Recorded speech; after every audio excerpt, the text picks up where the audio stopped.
Morning, everyone. Good afternoon, good evening, and welcome to day 3. This is the Open Mainframe Project stream. Quick reminder that this session, as with all sessions, is being recorded. This morning we have the secret to open source on the mainframe with Leonard Santalucia here. This is session 4N, as in Nancy. Please remember to submit your feedback at the end of the session. And with that, I will turn it over to Len. Thank you, Donna. Appreciate this very much. Excuse me. And hello, everybody. I am Len Santalucia. Uh, I am the CTO for a company called Vicom Infinity, which is a converged company. And I am also the chair of the Linux Foundation Open Mainframe project since its inception in August 2015. So this August we will be celebrating our 10th anniversary as the Linux Foundation Open Mainframe project. And I was asked to come and talk to you about this topic of open source on the mainframe. And since we started doing this Open Mainframe project in August of 2015, it has been quite a interesting ride. Um, we have come from literally nothing to one of the most powerful organizations within the Linux Foundation Open Mainframe project in this short 10 years. And has made a very big difference for open source in regards to the mainframe. And the reasons why we feel that it has been such a difference is the way that the open collaboration works um, in this ecosystem of the Linux Foundation. It really provides a place for a community and company organizations and other, even government organizations and schools and colleges and universities to become a part of this community uh, and take advantage of the open governance and a way that it's a neutral place. It's very good for how people can collaborate in making decisions together, even though they might be even competitors. And it also helps with the handling of the intellectual property. We call it intellectual property clarity, as you can see right here. And we implement it in such a way that it provides financial support to the organization. Uh, it encourages academia, government, and commercial engagements, and so on and so forth. And um, if you take a look how the Linux Foundation takes advantage of this model, it really is under the Linux Foundation projects, and it becomes a part of the continuous sustainable ecosystem, period. It's really quite powerful. Sustainable projects have a developer community. The community technology is used in commercial solutions that can profit businesses, business that can participate and reinvest back into the project, and businesses can hire developers to work in the community. So it helps really drive various cycles of commercial and engagement, shall I say, based on accepted governance and IP models, as you can see with this very simple diagram of how the community collaborates and works around the idea of this neutral project of governance and IP. The Linux Foundation's program support. helps communities succeed. It has a developer community. It has a commercial ecosystem for talents and skills. There's project maintainers, and there's something else called the Open Source Project Office. And we recommend that when organizations and companies and entities of all government, private and public sector, shall I say, it's good to have their own open source project office also, because it then helps align with and keep things on track, because it could have a tendency to wane off and lose focus and so on. So by putting it something like that place within your organizations, if you decide to go down this path, would be an excellent thing to do, as we've learned from experience. And um, the there you'll see there's a lot of projects within this open mainframe project, a good 20 plus or now, and some are more active than others, but they all follow this way of doing things. Um, when you take a look at the landscape of the open source projects that are available on the mainframe within the open mainframe project, there is a uh, site at this. If you go to this, where I'm pointing out this this link here, you will be able to uh, get access to all these different projects. You could click on them, and it gives you good details and how to become involved and so on in any of them.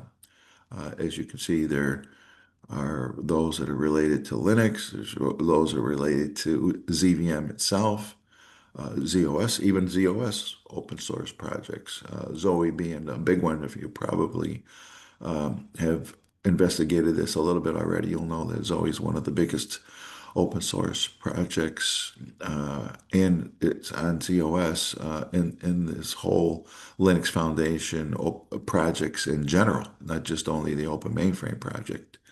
And there's development tools, learning and monitoring tools, and other miscellaneous items, as you can see here. Things. One of the biggest ones is this concept of modernization.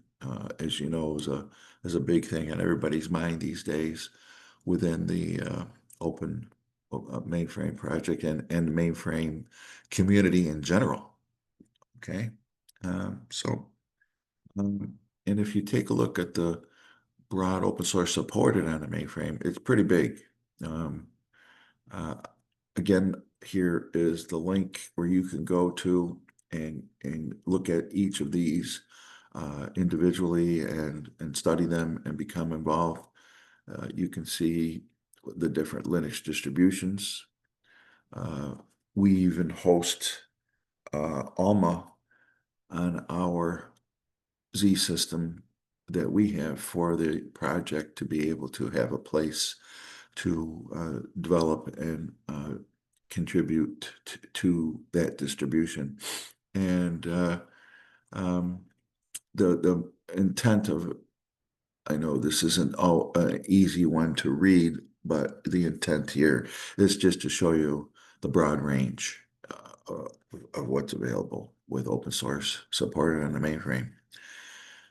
Now, if you take a look at the Open Mainframe project, and you can do that by going to openmainframeproject.org, by the way, it's a what we call a pre-competitive platform that enables cooperation and a place to leverage development resources with people and actual technology.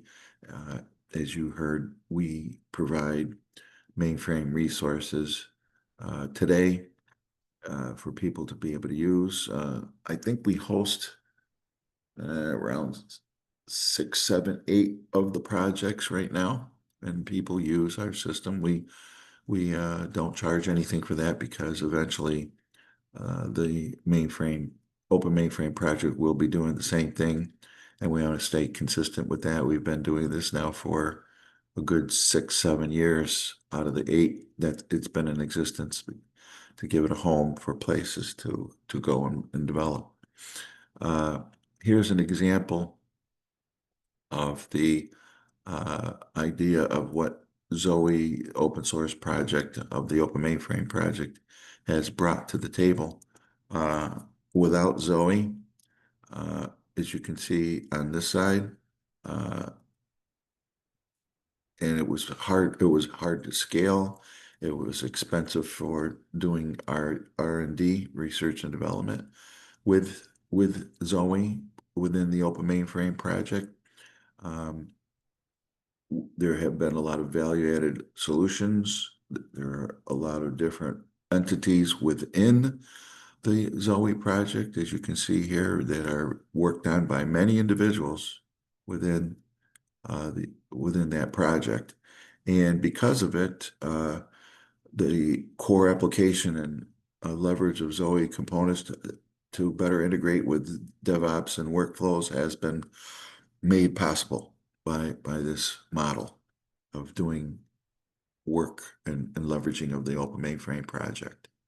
Um, if you if organizations were to attempt to develop what Zoe has brought to the table, the graphical interface and the command line interface capability with through open source to ZOS and its um, components and subsystems, uh, you could see first of all how many lines of code, physical source of code have to been developed, and the uh, estimated development effort in people months per person months is the what could is the nomenclature. And if you look at it through the number of years it would take in months and the actual dollars in total that it would have taken to develop this, you can see how um, the open source model within the Linux Foundation Open Mainframe project has helped the world basically to avoid that kind of expense. Uh,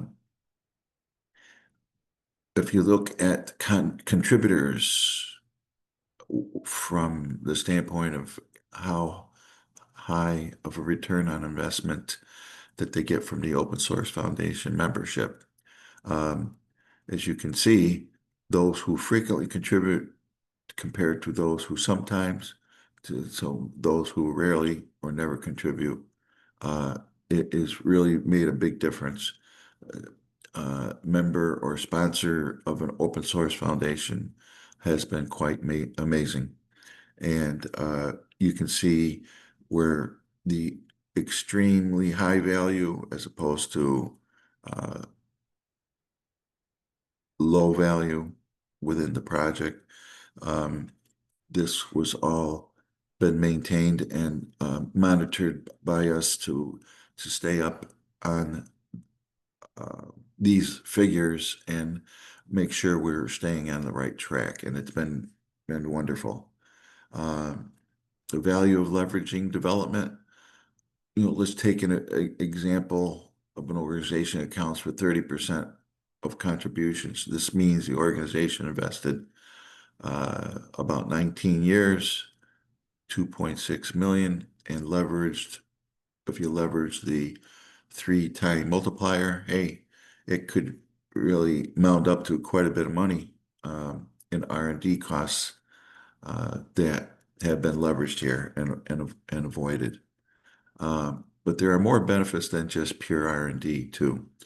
Um, Becoming and taking advantage of this top contributing organization, best position to drive the ecosystem direction. So, there's a saying that,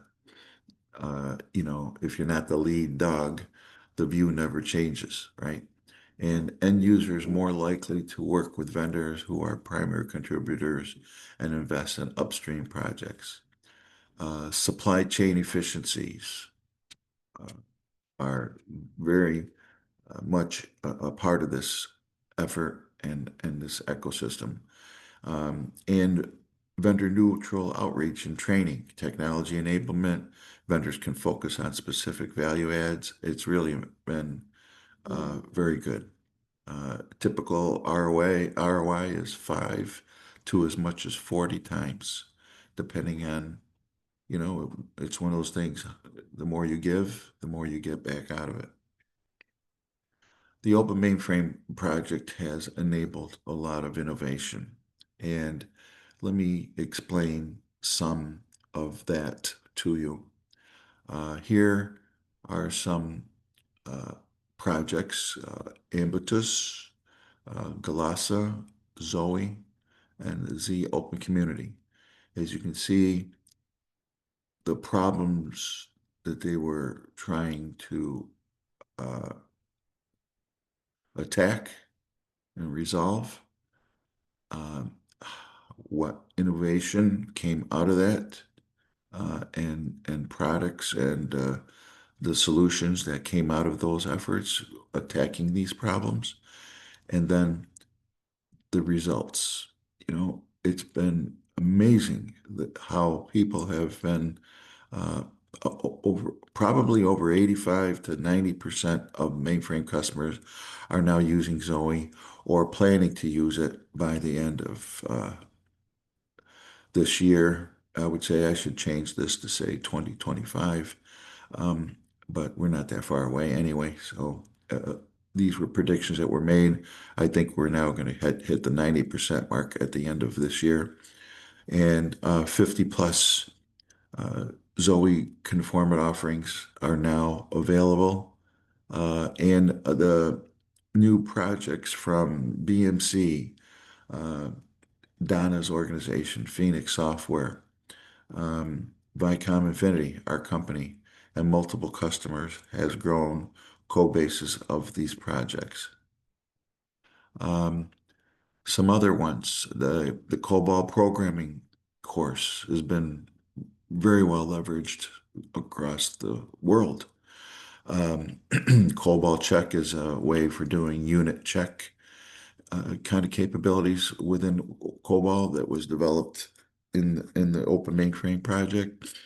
Uh, there's a COBOL working group, and the COBOL working group has been quite amazing. And the Zorse was launched to provide a high quality, openly licensed data set of COBOL code to train large language models. And as we all know, AI is all over the place, all over the whole world. And this was very important that this got made available and arose within the Open Mainframe project. So as you can see, the same theme here as on the previous slide. The major things it was these projects were working towards to resolve, what innovation came, and then the results of what happened from working through all of these. One of the things that something happened here in the United States, and there was a statement made by some of the state governments that said they couldn't find any COBOL programmers, and we found by doing this work um, and making it a single place for COBOL programmers to come forward, and we found, much to their chagrin, close to a couple thousand individuals made themselves available, uh, saying, "Hey, I have COBOL skills. Why don't you use me?" And it worked out very nicely. So, um, some more projects: Feilong, the Software Discovery School, Tessia, Linux Distributions Work Group, Open Mainframe, ZVM Community Tools. Um, One of the ones that's very prevalent here is you remember I mentioned that Zoe provides a command line interface and a um, graphical user interface into the ZOS environment, right? Well, what Zoe is to ZOS, Feilong is to ZVM. And in fact, IBM itself uses Feilong in some of its code. One of the places it uses it is in the IBM Cloud Infrastructure Center, ICIC, is, takes advantage of this, as you could, or anyone could, take advantage of this and include it in some of the projects and things you have inside your organizations. So major problems again that it was trying to resolve. You'll all have copies of this slide deck, so you can use this as a reference. How it provided the innovation that it provided and the results of what happened here. And the story continues over and over again. And one of the most successful uh, projects within the Open Mainframe project is the work it does with education and providing mentorships. We're in the middle of a mentorship program as we speak. Uh, we have had we offer on the average between 10 to 15 paid mentorships every year for anyone. We kind of target students, but really anybody can participate in them and get paid for the work that's being asked to be done. And every time we offer this for those dozen or so mentorships, we get like 3, 4, 500 applications. So we know people are watching this and really desire to be part of it. And I will tell you, it is as rewarding for the mentor, uh, maybe even more so than it is for the mentee, the intern themselves. Uh, it, it- so again, what we were trying to resolve with providing talent and fill those talent gaps and skills that are lacking, especially as more and more mainframe folks become and retire, and what it helped improved and innovated and the results.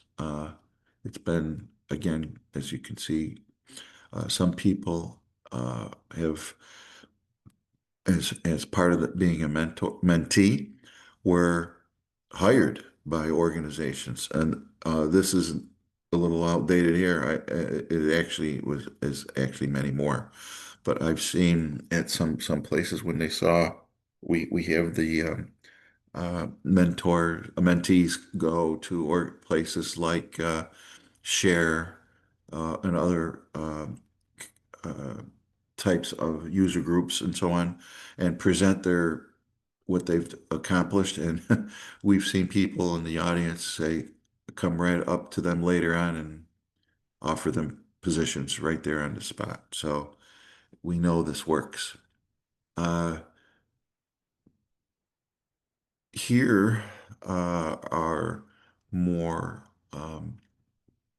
traditional, shall I say, type of projects within CBT. Tape has been around for a long, long, long, long time. Geneva RS, uh, optimization engine, modernization group, uh, that does a lot of things here with helping with the modernization and transformation work that many mainframe organizations are trying to do. And I will tell you that uh, not only has it been around for 50 years, but the people that are working on this, believe it or not, have been around for 50, 60 years. We have some people within this work group for CPT tape that are in their 80s today. They love this so much. They're still going strong. And all of these are hosted again on our Z15 and Z16 system, soon to be moved over to the mainframe that is being implemented with the Open Mainframe project. Um, I'll tell you one thing that I also like about this organization, probably more than anything, is how it helps with t- diversity and inclusion. I know a lot of these people; they're fantastic people, and they bring a lot of value. And it's nice that um, the Open Mainframe project does such a wonderful job in including them and making them feel part of the family. And by doing so, they have been able to bring a lot of value, as I said before, uh, and making our organization even stronger than it ever was before. They were part of it. Um, we have a couple of nice uh, podcasts that are offered. One called the I Am a Mainframer, and another one called Mainframe Voices. Um, you can watch or listen to many of the recorded sessions. Uh, as you can see, what each one of them kind of focuses on.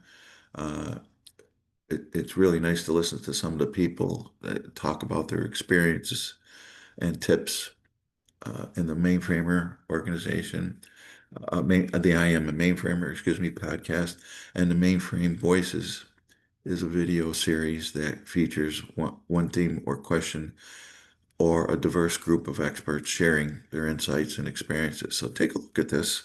I think you'll find it very, very helpful to listen to. Okay, either one of them or both. And this kind of brings me to the conclusion part of the session. Um, and I would like to be able to offer you a way to uh, provide any feedback to this session. If you would like to reach out and have a more detailed discussion with myself or even Donna, we'd be very happy to schedule something with you for your individual organizations or whether it's in the private or public sector. And I think that brings me to the end of my session. Donna, what should we do from here? So there are no questions in the chat, but I will echo what Len just said. If anyone has any questions, if they want to explore anything within the Open Mainframe project, Zoe, or any of the other projects in further depth, both Len and I are available and happy to jump on calls and explore those opportunities with everybody. Um, so feel free to reach out. Um, and unless anyone has any other questions, we can give everybody back a few minutes of their day. I do ask that you fill out your session feedback. Again, this is session 4N. Um, thank you. Thank you, everybody. Wish you all the best.